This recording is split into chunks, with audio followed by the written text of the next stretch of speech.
Hi guys, welcome to my YouTube channel. This is Professor T-Rex, and in this video I'm going to show you how to have a Callisto Network in your MetaMask, and also how to add the CYT token in your MetaMask account. This is for the preparation of the game na Dragonary.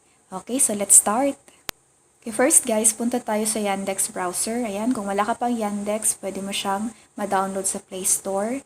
So type natin dito guys, Callisto Network using MetaMask.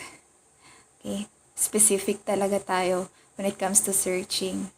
Ayan. Tapos, click natin itong using MetaMask with Callisto Network.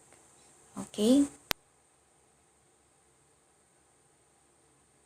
Tapos guys, kunin natin yung details sa baba. Anyway, ilalagay ko na lang sa description para hindi na kayo mahirapan. Ayan, so network name, RPC URL, ChainID symbol, and Block Explorer URL.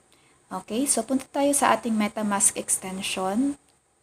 Ayan, extensions, then MetaMask. Sa taas guys, yung may BSC mainnet, click lang natin yan dyan.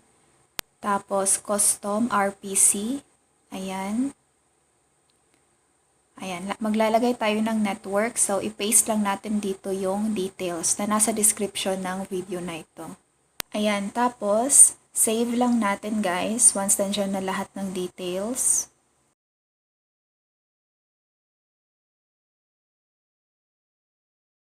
And, ayun may Callisto network na tayo. So, this time, punta tayo sa add token. Ayan, i-add natin si CYT.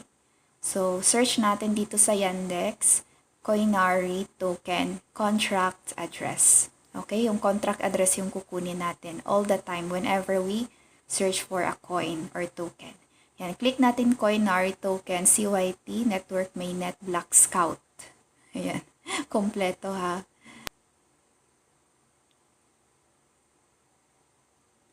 Tapos, copy natin itong contract address dito guys.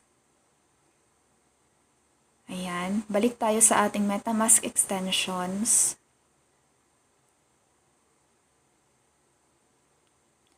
Tapos add token tayo.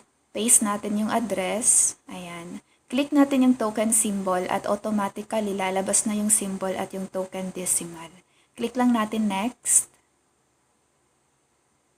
Tapos add tokens. So, ayan guys, meron na tayong CYT token sa ating Callisto network ng ating MetaMask. So, sana guys nakatulong itong very short tutorial ko regarding this subject. So, thank you so much for watching and have a great night everyone. Goodbye!